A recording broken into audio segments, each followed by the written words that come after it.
ನೋಡಿರ್ತೀರಾ. ಯಾರು ಹೇಳೋದೇ ಸತ್ಯ, ಏನು ಹೇಳ್ಬೋದು. PUC ಆದಮೇಲೆ ಲೈಕ್ 10th ಆದಮೇಲೆ ಫಸ್ಟ್ ಪಿ ಯುಲೇ ಜಾಸ್ತಿ ಓದಬೇಕು.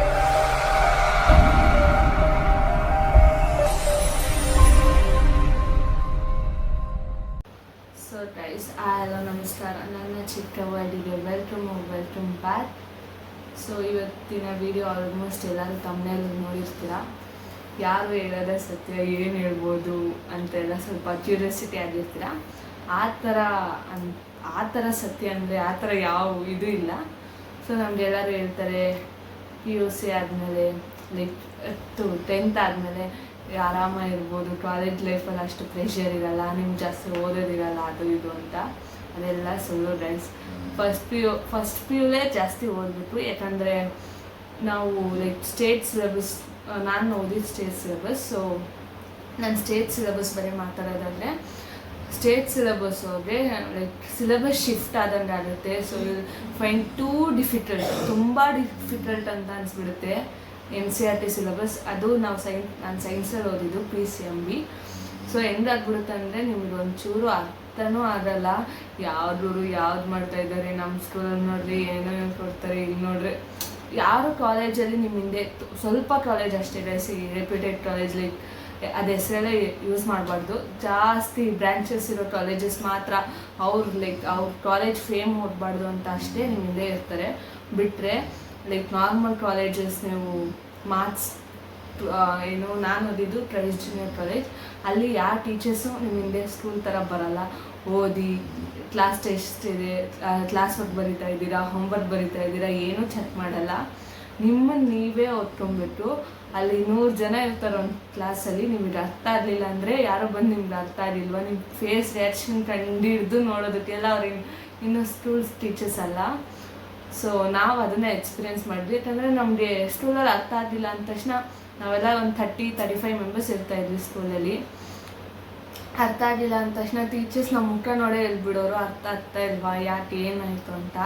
ಆದರೆ ಕಾಲೇಜಲ್ಲಿ ಯಾರೂ ನಿಮ್ಮನ್ನ ಬಂದು ಕೇಳಲ್ಲ ಗೈಸ್. ಅವ್ರಿಗೆ ಗೊತ್ತಾದರೂ ಕೇಳಲ್ಲ. ನೀವು ಓದಿ ಕೇಳಿದ್ರಾ, ನಿಮಗೆ ಆ ಕಾನ್ಸೆಪ್ಟ್ ಅರ್ಥ ಮಾಡಿಸ್ಬೋದು, ಆದರೆ ಯಾರೂ ಬಂದು ನಿಮ್ಮ ಹತ್ರ ಕೇಳಲ್ಲ. ನಿಮ್ಮನ್ನು ನೀವು ಆ್ಯಕ್ಟಿವ್ ಆಗಿ ಇಟ್ಕೊಬೇಕು. ನಮ್ಮ ಕಾಲೇಜಲ್ಲಿ ತುಂಬ ಕ್ಲಬ್ಸು ಎಲ್ಲ ಇತ್ತು. ಆದರೆ ನನ್ನ ಪ್ರಿಫರೆನ್ಸ್ ಲೈಕ್ ನಾವು ಯಾವುದಕ್ಕೂ ಸೇರಬೇಕು ಅಂತ ಇದ್ವಿ, ಆದರೆ ಸೇರೋಕ್ಕಾಗಲಿಲ್ಲ. ಅದು ಇದು ರೀಸನ್ ಅಂದ್ಕೊಂಡು ಸ್ವಲ್ಪ ಜನ ನನ್ನ ಫ್ರೆಂಡ್ಸ್ ಸೇರಿದರು. ಆದರೆ ಸೈನ್ಸ್ ಸ್ಟೂಡೆಂಟ್ಸ್ಗೆ ನಾನೊಂದು ಹೇಳ್ಬೋದು, ಹೌದು, ಅವರು ಲೈಕ್ ಇಂಜಿನಿಯರು, ಡಾಕ್ಟ್ರೇ ಆಗಬೇಕು ಅಂತ ಒಬ್ಬರು ಸೈನ್ಸ್ ಸೇರಿರ್ತಾರೆ. ಅವ್ರದ್ದೆಲ್ಲ ಕ್ಲಬ್ಸು ಏನು ಡೋರೇ ಅಲ್ಲ, ತುಂಬ ಕಮ್ಮಿ ಗೈಸ್. ಎಲ್ಲ ನೋಡಿಕೊಂಡು ಓದಿ ಒಳ್ಳೆ ಮಾರ್ಕ್ಸ್ ತೊಗೊಂಡು ಒಳ್ಳೆ ರ್ಯಾಂಕ್ ತೊಗೊಂಡು ಒಳ್ಳೆ ಕಾಲೇಜಲ್ಲಿ ಬರೋದು, ಇಲ್ಲ ಅಂದರೆ ತುಂಬ ಕಷ್ಟ. ಸೊ ಬೆಟರ್ ನೀವು ಫಸ್ಟ್ PU ಸೆಕೆಂಡ್ PU ಕಷ್ಟಪಟ್ಟು ಓದಿ. ಯಾಕಂದರೆ ಅದು ನಿಮ್ಮ ಎಂಟ್ರೆನ್ಸ್ಗೆ ತುಂಬ ಯೂಸ್ ಆಗುತ್ತೆ. ಆಮೇಲೆ ಡಿಗ್ರಿಗೆ ಆಲ್ಮೋಸ್ಟ್ ಎಲ್ಲ 5 ಇಯರ್ಸ್ 4 ಇಯರ್ಸ್ ಇದ್ದೇ ಡಿಗ್ರಿ ಲೈಫಲ್ಲಿ. ಕ್ಲಬ್ಸ್ ಇರುತ್ತೆ, ಆ್ಯಕ್ಟಿವಿಟೀಸ್ ಇರುತ್ತೆ, ಈವೆಂಟ್ಸ್ ಇರುತ್ತೆ, ತುಂಬಾ ಇರುತ್ತೆ. ಏನು PU ಲೈಫ್ಗಿಂತ ಡಿಗ್ರಿ ಲೈಫ್ ಇನ್ನೂ ಡಿಫ್ರೆಂಟಾಗಿರುತ್ತೆ ಗೈಸ್. ಸೊ ಸೈನ್ಸ್ ಸ್ಟೂಡೆಂಟ್ಸ್ಗೆ ಒಂದೇನೆಂದರೆ ಚೆನ್ನಾಗಿ ಓದ್ಕೊಳ್ಳಿ. ಎಂಟ್ರೆನ್ಸ್ ಮಾತ್ರ ನಾವು ಈ ಸರಿ ಅದನ್ನು ಇನ್ನೊಂದು ವಿಡಿಯೋದಲ್ಲಿ ಹೇಳ್ತೀನಿ. CET ಪೇಪರ್ ಹೆಂಗಿತ್ತು, ರ್ಯಾಂಕ್ ಏನು ಇನ್ಫೆಕ್ಷನ್ ಆಗಿದೆ, ನಿಜ ನಾವೇನೇನೋ ಎಕ್ಸ್ಪೆಕ್ಟ್ ಮಾಡಿದ್ವಿ, ಇದೇನೋ ಆಗಿದೆ. ಸೊ ರಿಯಾಲಿಟಿ ಹಂಗಿರಲ್ಲ ಗೈಸ್. PU ಈಸಿ ಇರುತ್ತೆ, ಲೈಕ್ ಎಕ್ಸ್ಪೆಕ್ಟೆಡ್ ಕ್ವಶನ್ಸ್ ಓಕೆ. ಆದರೆ ಫಸ್ಟ್ ಇಯರಲ್ಲಿ ನೀವು ಎಷ್ಟು ಪ್ರಿಫರೆನ್ಸ್ ಕೊಟ್ಟು ನೀವು ಓದ್ತಿರೋ ಅಷ್ಟೇ ನಿಮಗೆ ಲೈಕ್ ಆ್ಯಡ್ ಆನ್ ಆಗೋದು ನಿಮ್ಮ ಎಂಟ್ರೆನ್ಸ್ಗೆ. ಅದು ನಾವು ಎಕ್ಸ್ಪೀರಿಯೆನ್ಸ್ ಮಾಡಿದ್ವಿ. ಫಸ್ಟ್ ಇಯರ್ ಲೈಕ್ ನಮ್ಗೇನು ಅರ್ಥ ಆಗ್ತಾ ಇರಲಿಲ್ಲ. ನಾವು ಬೇರೆ ನಾರ್ಮಲ್ ಸ್ಟೇಟ್ ಸಿಲೆಬಸ್ಸಲ್ಲಿ, ನಮ್ಮ ಇಂಗ್ಲೀಷ್ ಏನು ಹೈಫೈ ಅಲ್ಲ. ಅಲ್ಲೆಲ್ಲ ಬರೋರೆಲ್ಲ ಫುಲ್ಲು ಇಂಗ್ಲೀಷಲ್ಲಿ ಮಾತಾಡ್ತಾರೆ. ಅವ್ರನ್ನೆಲ್ಲ ನೋಡಿದ್ರೆ ನಾವು ಹಂಗೆ ಇಂಗ್ಲೀಷಲ್ಲಿ ಮಾತಾಡಿದ್ರೆ ಅವ್ರು ಟೀಚರ್ಸ್ ಹತ್ರ ಮಾತಾಡಬೇಕು. ನಾನು ಒಂದು ಟೀಚರ್ಸ್ ಹತ್ರನೂ ಅವ್ರು ಮಾತಾಡಿಲ್ಲ ಗೈಸ್. ಅರ್ಥ ಆಗಿಲ್ಲ ಅಂದರು ಸುಮ್ಮನೆ ಲಾಸ್ಟ್ ಬೆಂಚಲ್ಲಿ ಕುತ್ಕೊಂಡು ಸುಮ್ಮನೆ. ನಮ್ಮ ಸ್ಕೂಲಲ್ಲಿ ಅಂದರೆ ಫ್ರೆಂಡ್ಲಿ ಆಗಿರ್ತಾರೆ ಟೀಚರ್ಸು, ಕೇರ್ ಮಾಡ್ತಾರೆ, ಇಲ್ಲ ಹಂಗಲ್ಲ, ಯಾರೂ ನಿಮ್ಮನ್ನ ಕೇರ್ ಮಾಡಲ್ಲ. ಸ್ಪೂನ್ ಫೀಡಿಂಗ್ ಅಂತೂ ಎಕ್ಸ್ಪೆಕ್ಟೇ ಮಾಡಬೇಡಿ ಕಾಲೇಜ್ ಲೈಫಲ್ಲಿ, ಅದು PU ಲೈಫಲ್ಲಿ. ಸೊ ಇನ್ನೇನಂದರೆ ನಿಮ್ಮ ಕಾಲೇಜ್ ಲೈಫು ಎಂಜಾಯ್ ಮಾಡ್ತೀನಿ ನಾನು. ಫಸ್ಟ್ PU ಆಮೇಲೆ ಸೆಕೆಂಡ್ PU ಓದ್ತೀನಿ ಅಂದರೆ ಬೋರ್ಡ್ಸಲ್ಲಿ ನಿಮ್ಮ ಹೈಯೆಸ್ಟ್ ಮಾರ್ಕ್ಸ್ ಬರ್ಬೋದು, ಆದರೆ ಎಂಟ್ರೆನ್ಸಲ್ಲ. ನೀವು ಎಂಟ್ರೆನ್ಸಲ್ಲಿ ತುಂಬ ಹಿಂದೆ ಓದ್ತೀರಾ. ತುಂಬ ತುಂಬ ಎಕ್ಸಾಂಪಲ್ಸ್, ನಮ್ಮದೇ ಎಕ್ಸಾಂಪಲ್ ಆಗಿದೆ, ಬೇರೆಯವ್ರದ್ದೇ ಅಂತ ತಗೊಳ್ಳೋಣ ಇಲ್ಲಿ. ಫಸ್ಟ್ ಪಿ ಎಂಜಾಯ್ ಅಂದರೆ ನಮಗೆ ಅರ್ಥ ಆಗ್ತಾ ಇರಲಿಲ್ಲ ಗೈಸ್. ಎಂಜಾಯ್ ಅಂದರೆ ನಾವೇನು ಬಂಕ್ ಮಾಡಿಲ್ಲ, ಏನಿಲ್ಲ, ಕ್ಲಾಸಸ್ನ ಸುಮ್ಮನೆ ಕ್ಲಾಸಲ್ಲಿ ಕೂತ್ಕೊಳ್ಳೋದು, ಏನೂ ಅರ್ಥ ಆಗ್ತಾ ಇರಲಿಲ್ಲ. ಅದು ಆಲ್ಮೋಸ್ಟ್ ಆಗೋದು. ಮತ್ತು ನಾವು ಯಾವ ಟ್ಯೂಷನು ಸೇರ್ತಾ ಇರಲಿಲ್ಲ, ಟ್ಯೂಷನ್ ಯಾವುದಕ್ಕೂ ನಾನು ಓದ್ತಾ ಇರಲಿಲ್ಲ ಫಸ್ಟ್ ಇಯರಲ್ಲಿ. ಸೊ ಹೆಂಗಾಗೋಯ್ತು ಅಂದರೆ ಏನು ಗೊತ್ತಿಲ್ಲ, ನಾನು ಎಕ್ಸಾಮ್ ಬರಬೇಕಾದ್ರೆ ಹೇಳ್ತಾ ಇದ್ದೆ ನಾನು ಪಾಸ್ ಆಗಿರೋದೇ ಹೆಚ್ಚು ಅಂತ. ಅಂತ ನಂದು ಪಿ ಯು ಮಾರ್ಕ್ಸಲ್ಲಿ ಜಸ್ಟ್ ಪಾಸ್ ಆಗಿಲ್ಲ, ಫಸ್ಟ್ ಪಿ ಯುಲಿ ಮಾರ್ಕ್ಸ್ ಬಂದಿದೆ. ಆದರೂ ಅದು ಇರುತ್ತಲ್ಲ ಪಾಸಾಗಿ, ನನಗೆ ಆಲ್ಮೋಸ್ಟ್ ಕೆಮಿಸ್ಟ್ರಿ ಅದೇ ರೇಂಜಲ್ಲಿ ಆಗೋಯ್ತು. ಪಾಸಾಗಿ ಬಂದರೆ ಹೆಚ್ಚು. ನನಗೆ ಒಂದು ಕಾನ್ಸೆಪ್ಟ್ ಗೊತ್ತಿಲ್ಲ ಇನ್ನೂ ಫಸ್ಟ್ ಇಯರ್ದು.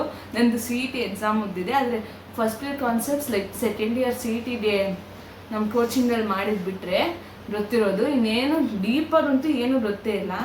ಸೊ ನೀವು ಆ ತಪ್ಪು ಮಾಡ್ಕೊಳ್ಳೋಕ್ಕೆ ಹೋಗ್ಬೇಡಿ. ಫಸ್ಟ್ ಪಿ ಯುನೂ ಅಷ್ಟೇ ಕಾನ್ಸಂಟ್ರೇಟ್ ಮಾಡೋದಿದೆ, ಏನಿಲ್ಲ 2 hours ಕಾನ್ಸಂಟ್ರೇಟ್ ಮಾಡೋ ಹೋದರೆ ಅರ್ಥ ಆಗುತ್ತೆ. ಗೊತ್ತಿಲ್ಲ ಅಂದರೆ ನೀವು ಕೇಳಬೇಕು. ಅದು ಸ್ಟೇಟ್ ಸಿಲೆಬಸ್ಸಿಂದ ಓದೋರು ಮಾತ್ರ ಲೈಕ್ ನೀವು ನಿಮ್ಮನ್ನು ಗುರುತಿಸ್ಕೋಬೇಕಲ್ಲಿ ಫಸ್ಟ್. ಯಾಕಂದರೆ ಸ್ಟೇಟ್ ಸಿಲೆಬಸ್ ಅಂದರೆ ಸ್ವಲ್ಪ ನಾರ್ಮಲ್ ಈಸಿ ಇರುತ್ತೆ. ಬಿಟ್ಟರೆ ನಾವು ಜಾಸ್ತಿ ಕನ್ನಡ ಸ್ಪೀಕಿಂಗಲ್ಲಿ ಓದಿರ್ತೀವಿ. ಇಂಗ್ಲೀಷ್ ಐಫೈ ಟೆಟ್ ಇಂಗ್ಲೀಷ್ ಎಲ್ಲ ನಮಗೆ ಬರೋಲ್ಲ. ಸೊ ಅದನ್ನೆಲ್ಲ ಇಂಪ್ರೂವ್ ಮಾಡ್ಕೊಳ್ಳಿ. 10th ಆದ ತಕ್ಷಣ ಫಸ್ಟ್ ಸ್ಕಿಲ್ ಏನು ಕಲಿಬೇಕಂದ್ರೆ ಕಮ್ಯುನಿಕೇಷನ್ ಸ್ಕಿಲ್ಲು. ನಾವು ಅದನ್ನೆಲ್ಲ ಕಲ್ತಿಲ್ಲ. ಸೊ ಮುಂದೆ ಬರೋರು ಆದರೂ ಕಲೀಲಿ ಅಂತ ಹೇಳೋದಷ್ಟೇ. ಕಮ್ಯುನಿಕೇಷನ್ ಸ್ಕಿಲ್ಸ್ ಇಂಪ್ರೂವ್ ಮಾಡ್ಕೊಳ್ಳಿ. ಅದು ನಿಮ್ಮನ್ನ ಕರೇಜಾಗಿ ಇಡೋದು ಟ್ರೈ ಮಾಡುತ್ತೆ. ಅಲ್ಲಿ ಎಲ್ಲರ ಮುಂದೆ ನೀವು ಮಾತಾಡ್ಬೋದು ಎದ್ದು, ಏನಕ್ಕೂ ನೀವು ಭಯ ಪಡಲ್ಲ. ನೀವು ಲೈಕ್ ಇಂಟ್ರೋವರ್ಟ್ ಆಗಲ್ಲ ಅಲ್ಲಿ ಕ್ಲಾಸಲ್ಲಿ. ನೀವು ಅಂದ್ಕೊತೀರ ನಿಮ್ಮ ಸ್ಕೂಲ್ಗಳಲ್ಲಿ ನಾನೇ ಎಕ್ಸ್ಟ್ರೋವರ್ಟು, ನಾನೇ ಟಾಪರ್ ಅಂತ.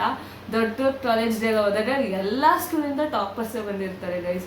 ಸೊ ನಿಮ್ಮನ್ನು ನೀವು ಅಲ್ಲಿ ಐಡೆಂಟಿಫೈ ಮಾಡ್ಕೊಳ್ಳೋದು ತುಂಬ ಇಂಪಾರ್ಟೆಂಟ್ ಆಗುತ್ತೆ.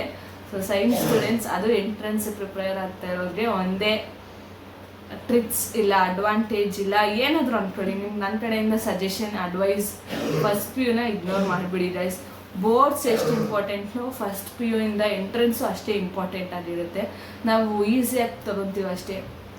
ಅಯ್ಯೋ ಬಿಡು, ಯಾರೇನು ಎಂಟ್ರೆನ್ಸ್ ಬಂದು ಚೆಕ್ ಮಾಡಲ್ಲ, ಈ ಎಂಟ್ರೆನ್ಸ್ ಅಷ್ಟು ಇಂಪಾರ್ಟೆಂಟ್ ಆಗಲ್ಲ, ಸೆಕೆಂಡ್ ಪಿ ಯು ಓದ್ಬೋದು. ಇಲ್ಲ ಗೈಸ್, ಫಸ್ಟ್ ಪಿ ಯುನೂ ಕ್ಲಿಯರ್ ಕೊಟ್ಟು ಓದಿ. ಸೊ ಇದೇ ನನ್ನ ಸಜೆಷನ್ ಆಗಿತ್ತು. ಸೊ ಈ ವಿಡಿಯೋದಲ್ಲಿ ಇಷ್ಟೇ. Thank you. ಬೋರ್ ಆಗಿದ್ದರೆ ಬೇಜಾರು ಮಾಡ್ಕೊಂಬಿಡಿ. ಇರೋ ಫ್ಯಾಕ್ಟ್ನೇ, ಮುಂದೆ ನಾವು ಮಾಡಿರೋ ತಪ್ಪನ್ನ ನೀವು ಮಾಡಬಾರ್ದು ಅಂತ ಅಷ್ಟೇ ನಾವು ಸಜೆಷನ್ಸ್ ಕೊಡೋದು. ಸೊ ನನಗೆ ಈ ವಿಡಿಯೋ ಇಷ್ಟ ಆಗಿದ್ದರೆ ಲೈಕ್ ಮಾಡಿ, ಕಮೆಂಟ್ ಮಾಡಿ, ಶೇರ್ ಮಾಡಿ, ಮತ್ತು ಸಬ್ಸ್ಕ್ರೈಬ್ ಮಾಡ್ಕೊಳ್ಳಿ ಗೈಸ್ ಪ್ಲೀಸ್. ತುಂಬ ಜನ ನೋಡ್ತೀರಾ ವೀಡಿಯೋಸ್ನ, ಸಬ್ಸ್ಕ್ರೈಬ್ ಮಾಡ್ಕೊಳ್ಳಲ್ಲ. ಒಂದೇ ಬಟನ್ ಗೈಸ್, ವಿಡಿಯೋ ಕೆಳಗಡೆ ಸಬ್ಸ್ಕ್ರೈಬ್ ಅಂತ ಇರುತ್ತೆ, ಪ್ಲೀಸ್ ಅದನ್ನು ಮಾಡ್ಕೊಳ್ಳಿ. Thank you for watching my vlog. Thank you.